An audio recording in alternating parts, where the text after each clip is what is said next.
Nigerians may be heading for another difficult moment as the federal government approves a 50% hike in telecom's tariff. The situation is raising so much anxiety and uncertainty, bearing in mind the crucial role of telecommunications in the daily lives of our nation. As the organized labor and the federal government digs in on the tariff price increase, how do we find a middle working ground beneficial to both the telecoms provider and the Nigerian citizen? I'm delighted to have the president of the Nigerian Labour Congress, NLC, Comrade Joe Ajaero, is joining me now on Arise Prime's Time. Joe, glad to have you join me. Thank you. Government says runaway inflation, rising operational cost made this increase inevitable. Yeah. Those policies are created by who? What led to inflation? What led to price increases? And then who is going to pay the new tariff? The person that is suffering from all this burden. And remember, whether it's telecom tariff or electricity tariff, one of the reasons for increasing tariff, for them to ask for increase, is the issue of inflation. And the creation of introduction of tariff creates inflation. So at the end of the day, this one they are introducing now will create further inflation, and they will soon come for another tariff. So it continues to go around. Now all the factors they mentioned, you and I are passing through it. We are suffering it. And then you and I have to pay another 50% of the tariff in telecom, which we can't afford. Bosu Tijani, the Minister of Digital Economy, was here at a point in time. He says, in line with economic patterns worldwide, where tariffs leads to higher consumer prices because of additional cost on imported goods and tariffs. I am reading this and I'm thinking, is Bosu making a case for the government or for the Nigerian citizen? Well, I think he's making a case for the corporate Nigeria. Whether it's MTN, Zen, Glo, whatever, not government-owned establishments. It's corporate Nigeria. And then you see the extent that government is supporting corporate Nigeria, to the detriment of the masses and the common people. So these corporate Nigerians will be smiling to the bank, and then our poverty will continue. You see, that's the challenge we have now. You see the minister talking in this line as if these are government businesses, that if you increase 50% tariff now, apart from maybe tax government will pay, that government revenue will increase. And that's how we have continued to see it. Even in the power sector, the government officials, will be saying, oh, tariff is good. And you continue to push the people down poverty line. And then that's where we have this disagreement. And they have not even, behaved as, maybe regulators, so to say, to see how whether we can strike a balance. This person that's earning 70,000 naira, if he pays this tariff, about over 10,000 naira will be off. That's 10%, like yes, will be off from what he's earning. So, are you sure he will survive in transportation, house rent, and I'm telling you that everything, there's nobody that was paying 10,000 house rent before that is not paying 20,000 now. The same thing with transportation. And then what they are saying is good. It's good because of inflation, because of cost of living, because of importation of equipment. Now let me ask you, either in electricity or telecom, there is local content, in what we are doing. There is local content in what we are doing. Why are we going to, import all these ones? Like the cables that were stolen the other day. The transmission company of Nigeria is trying to import, those wires, those cables, for even metering, they want to import. These are things, that we could produce here locally. So that nobody will be telling us that they have to import. Because when they are importing, they start to tell you that the cost, in dollar. Meanwhile, they are the people that devalued our currency. So in all these instances, where did we go wrong that we must be at the receiving end? Yeah, you call this you call this a clear assault on Nigerian workers' welfare. TUC says one hike too many, and then abandonment of the people to corporate fat cats. That's what you said. Exactly. So I also know that you are saying you're not totally averse to increase in tariffs in this sector, if there must be, but that government should be able to sit down with stakeholders like you and discuss, and then you can arrive at an agreeable. Is that correct? And look at incentives. If somebody must pay 10% additional, what is he going to get to ameliorate it? For instance, though it has not been perfected, when you say there was increase in pump price of petroleum products, PMS increase, and we say no, we need a kind of wage award, we need vehicles, we need CNG vehicles and all that. Now we are trying to look at alternative. CNG vehicles are cheaper, and they can, almost over, 100% cheaper than what we have already. Now we are looking at alternatives so that we don't continue to cry. If we don't do this, by next month, there will be another increase. There will be another increase. Now if you have CNG vehicles, you have vehicles that are using battery, electric vehicles. You have all these. Then there will be option left for us. If you can't buy PMS, you charge your motor with electric, use electric vehicles, use CNG vehicles, and these are options. But this one is just take it or leave it. We need to converse and see whether there are areas, that we can ameliorate this. And that's the point I'm making here. Not because we want to hold meetings with them. No. Okay, what do you make of government approving this within a month, whereas it took nearly a year to approve minimum wage for and yet increased pump price PMS? Well, it speaks for itself, because that was the way we captured it. As of today, there are some states that have not started paying minimum wage. And the negotiation was long. It took all manner of activities, including strike action, whatever, for us to agree on the need for a minimum wage. And while we are still waiting for the minimum wage to be paid, there has been tariff increase in electricity. There has been increase in pump price of petroleum product, PMS, for over 100%. Now this telecom. Now before you earn it, it is already gone. And those are the challenges we are looking at. At the speed at which government, concedes to corporate Nigeria in terms of increasing tariff, is something that is unimaginable without taking care of the poorest of the poor. And if you check in some of this, especially in electricity tariff, there's a provision for the poor, where they call a power assistance project, whatever. Now, how do you explain it? How do you know poor people within the society? How do you know poor people that make calls? What do we do about this? Nobody is talking with us. They are talking to us. Nobody's talking with, they are talking to. You're calling for a collective action. What will this imply? Well, we have rejected this in the first place. Then we now consult with allies and all our organs. What next?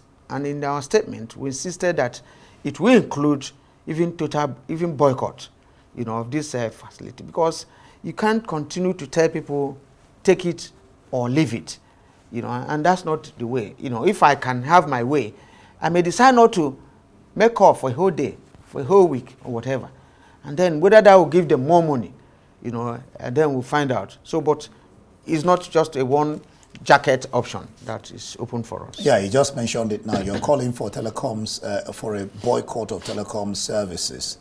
That reminds me of per second billing. I'm sure you remember years ago when a particular telecom operator said it can't happen, but it did eventually happen. So if you're calling for a boycott, how, or do you think this is feasible, and how are you going to be able to, I don't know whether to use the word effectively or efficiently do this? Well, there has been a boycott on telecom here in the country before now, over this per minute per second billing. And you and I know that. I knew that. Yes, something that was achieved.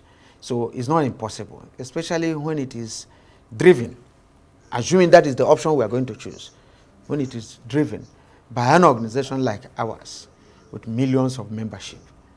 And that if you look at it, we are the most populous, organized set of people in terms of the workforce. If we decide that that's the only option left for us, if we carry it out, at the end of the day, we shall count our gains and losses. So you think it's good? But then again,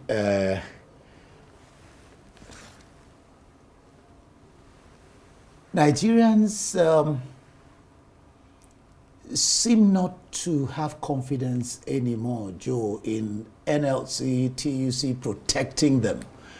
In some quarters, it's also believed that they go about their own business. They don't seem to represent the interest of Nigerians. So the trust deficit seems to be there. So where is trust existing? Is it between the governed and the government? The trust deficit is endemic in the country. Even people who have come to save them, the trust is still not there. Now, those ones that don't have confidence in NLC, who do they have confidence in? Do you think they trust themselves? Then those ones that don't have confidence in NLC, if you call out tomorrow that, oh, you come out, will they come out? Because when somebody doesn't have even trust in himself and what he can do, when the willpower is not there, he will doubt everything on earth. Now, okay, the option is that, okay, let's stay in our houses and take whatever comes to us. Is that the option? Those ones are not telling you the option that is available to us. If we can't talk for our members, if we can't defend our members, oh, don't trust NLC, at least you have managed even to get one or two things as we talk now. The 70,000, if NLC decide to stay around, nobody will pay you. Even the 30,000, some states we are not paying until we came to this issue of 70,000. We will not stop fighting. We will not stop protecting the interests of our members. But what people want us to do is to destroy the cathedral and repair it in 3 days, which we don't have the power. If we make our points and state these things, which you and I know, that in all these obnoxious policies, we have resisted them. But we don't have the knife and the gun to enforce it. That one is clear. Now, you now know where the problem is, but some people will analyze it. Even as you protest, the government will not do it. You now know the fault. Because even when you bring all the logic, they will not do it. So where does the problem lie now? Is it the NLC that made a move, or the people that said you continue to suffer? So we have to look at all these things holistically. But if you feel that, oh, if I stay in my house, and NLC Masses-Ajaero will go there and hold their police and army and conquer them, and we enjoy Dorado, the person is deceiving himself. So should Nigerians be looking to, if government fails to call the NLC TUC to a round table, should Nigerians expect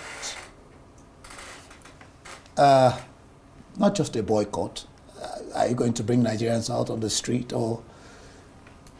I thought I addressed this earlier, that a whole lot of options are available to us. And when we converse. Okay, when you converse. Yes, and then with our organs, we know the one that is most appropriate. But if Nigerians are saying, those ones that are arguing, that 50% is okay, 100% is okay, this and that, is another thing. But we have to be wary of fifth columnists within us. Because these telecom companies have their agents. They have some people they have sponsored that are online, and then that are chatting, justifying this. I'm not sure there's any of us that they will say pay more, even when you don't have it, and you see it's a good policy. Yeah, NATCOMS, National Association of Telecom Subscribers, says they are taking the FG to court for failing to consult consumers they are proposing 5 to 10%. And I know that you said that we're not just against this, holistically, but let's talk and discuss and come to an agreeable position. These people are saying 5 to 10% NATCOMs.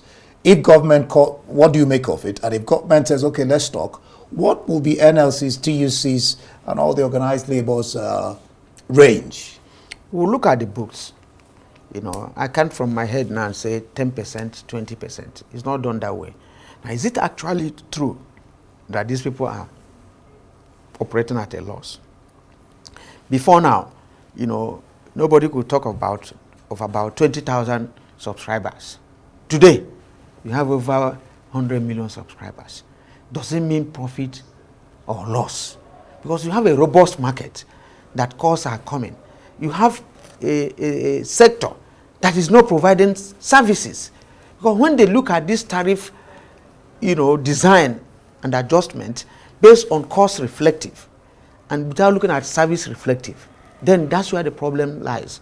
Now, why will you cut my call within 1 second? You cut it. I will be calling. You said it's not available. Meanwhile, I'm holding the call there. And then network will be busy all through, and you are not rendering services to me. You have not, in some communities, you have to transport to somewhere where you get network. Now, that has not happened. And then what you are doing is tariff. It can be one way out. If you are not giving me service, you are not supposed to be paid. So, but if you are looking at the cost you are incurring, and then you have to charge me whether I like it or not, I will insist that if you give me service, I will pay. So all these sort of issues will be brought to the table, and we'll now know the best way to go. Arewa Youth Assembly is backing this. It says it will open up the sector for robust growth and development. And even the telecoms operators, the MNOs, the Altos, they're saying they were asking for 100%, and government gives 50. Arewa is saying it will open up the sector, bring about growth and development, because over the years, according to them, they have not had to ask for this. I don't know how you see that. Well, the people the Arewa Consultative Group are representing may be able to pay this.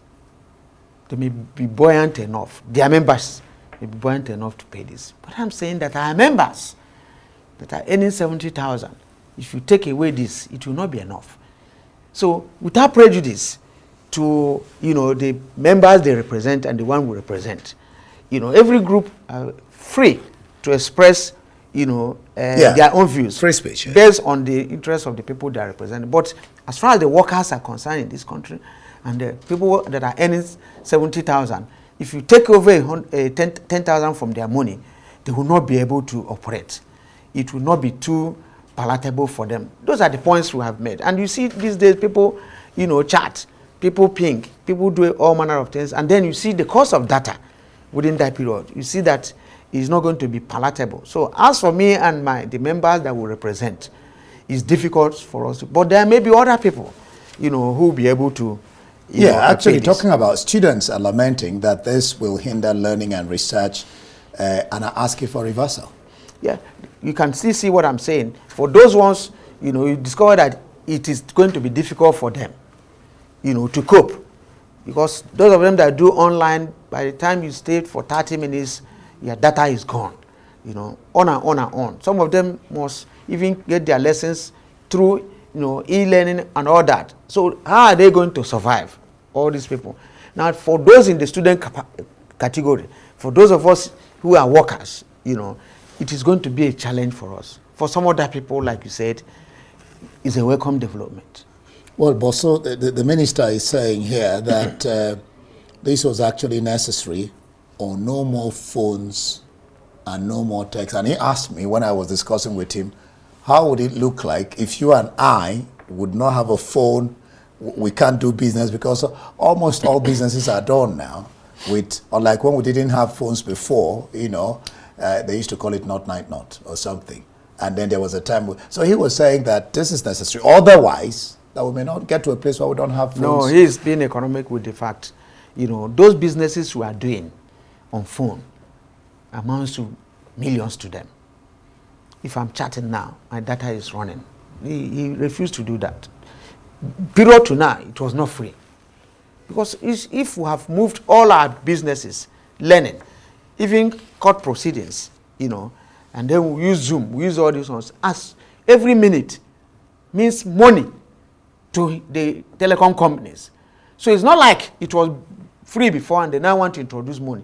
As long as you charge, as long as you transact those businesses he's talking of, money has been going in. So he should be able to tell us how much has been raked. Now, if we stop all this now, with what is happening, that money will not be there. So they have equally guided us into being addicted to our phones. Most of us, every 1 minute you look at your phone. Having been addicted to our phone, they felt that this is not the time to exploit us, to extort money from us. So that even, because some people until they sleep, they're with their phone. Unknown to you, your data is reading, your money is going. Is he saying that all this while they were not collecting money from it? We transact businesses with money. The data is money. The airtime is money. And it has been running every minute of the day. It's a business that even if you leave your data open, it is reading. So what does he want from us?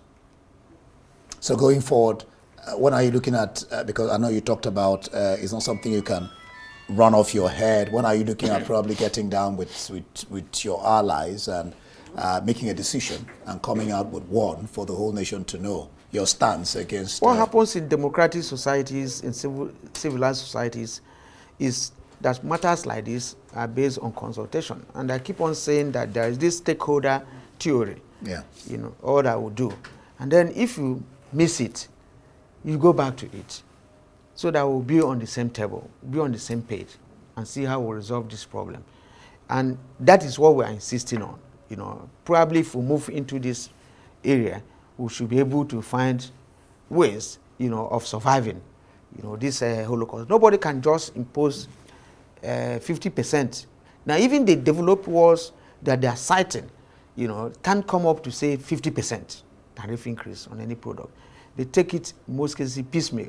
You see even 2% increase. You see some incentives. Oh, weekend calls, free. Midnight calls, free. All those incentives. If you call for 30 minutes, maybe 15 minutes of that period is free. In that order, those incentives must go with this. But this one, no such incentives. You just take it or leave it. All right, well, we had discussed about it before, but maybe we'll look at it again. The fact that when tariffs came, Labour, protested. When subsidy came, Labour protested. And now some are wondering, is Labour not tired of, is there not any other way that Labour can fight its cause without having to continue to protest? Which is what? Because, protest is a way to say that I don't like this. It's biting me. And I think if we follow this discussion before now, that I have addressed this matter. But the fact that you say, oh, it's biting you, let it continue to bite you, is another issue. And there is a school of thought. There's a tendency that say, oh, if they say that, shut down the whole country forever. Now, what will be the consequences? If, assuming NLC goes on strike for 1 week, will the country still survive? Losses, of course. Fine. So is that what, is the best for it? You want to solve a problem, you create triple problems. Now, if we have protested, if we have raised this, and you feel that, people have to be rational, and then think of it. But if those people now say, no, do your worst. Now, in such a situation, what do? You have to balance it. Those Nigerians saying, let us do it, are they coming out for you to do it? Is their aim? The aim of Labour in most cases is not to bring down the country. The country. Never. But in both instances, like he is citing now, history will vindicate us that when PMS price was increased, we protested and we resisted it. And people say it must be there. When that of electricity tariff happened, we did. Now, in all instances, we have not failed in our responsibility. To the extent that now went down with the leaders of this country for them to do the right thing or do the needful, and their refusal to do the needful is now a matter of moral judgment to them. You know, and where we have equally gained one or two things, which may not be what Nigerians were expecting, is equally plus, no matter how small it looks. And in most instances, they were. We'll just leave it here. Thank you so much, Masses-Ajaero, for being on the program.